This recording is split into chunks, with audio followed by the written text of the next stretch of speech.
You know, I sometimes, like last night, I got up to go to the bathroom. It was like 3 in the morning, something like that. And I don't know, some of you will know what these are, those in Florida and some of the Carolinas. They're called palmetto bugs, and they're about this big, and they look like a big cockroach, kind of. And people will often tell you, oh, those aren't cockroaches, those are palmetto bugs. I don't care, you can call it whatever you want to call it. They're nasty. So anyway, it was on the carpet, and I stomped at it, and it ran away lickety-split underneath the door of the closet, and, you know, hopefully never to be seen again, but it lived. So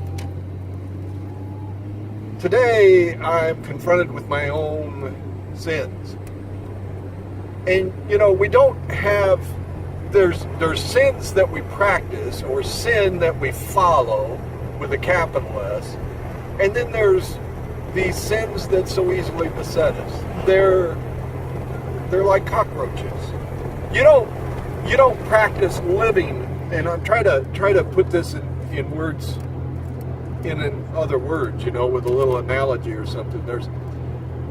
We don't live with the bugs. We don't intentionally draw them in and live with them.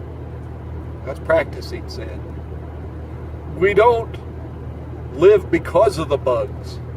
You know, all our life decisions aren't based around the palmetto bugs living with us, you know. That would be living with the capital S sin. No, we have a clean house and there's occasionally bugs. You see the difference there? And, you know, when I start confronting my own sins here, I'm talking about maybe petty things, maybe things that people in the world don't even notice about themselves because they're simply not sensitive to it. They just, everybody does it. They just don't think about it. They just follow along, you know. But in this house, when I see a big palmetto bug or a cockroach, it's like, whoa, thing's got to die, you know. And so when I see some little sin that so easily besets me, quote unquote, and it's a little bit of a trend, it's like, this thing has to go.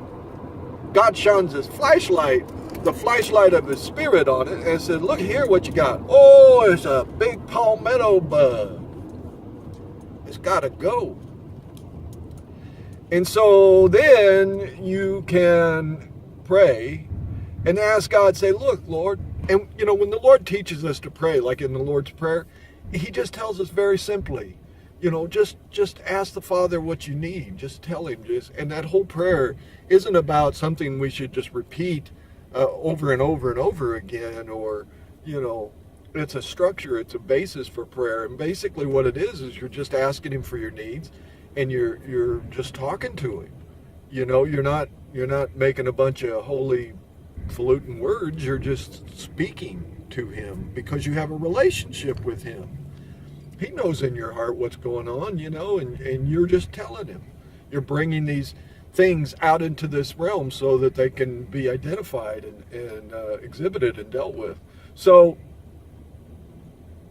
then when you see these cockroaches, you know, palmetto bugs, then you can go to him in prayer and you can say, Lord, please make me sensitive to the sin. Please make me sensitive to this so that before I sin, before I do it, before I yield to it, let your light shine on it so I can identify it and say, no, you are not taking over this household.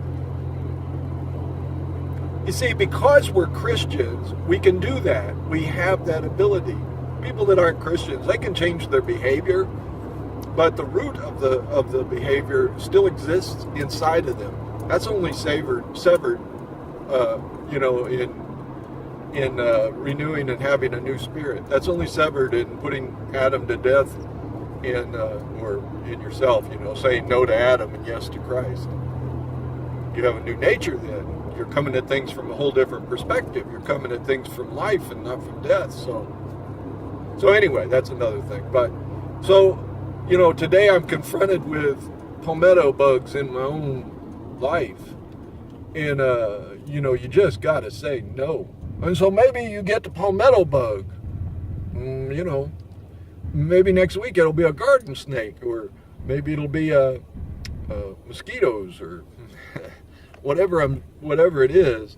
I'm just saying that when you cross into Canaan land, it's a wonderful, wonderful thing. When you cross in, when you're finally out of that wilderness and you're coming into that promised land.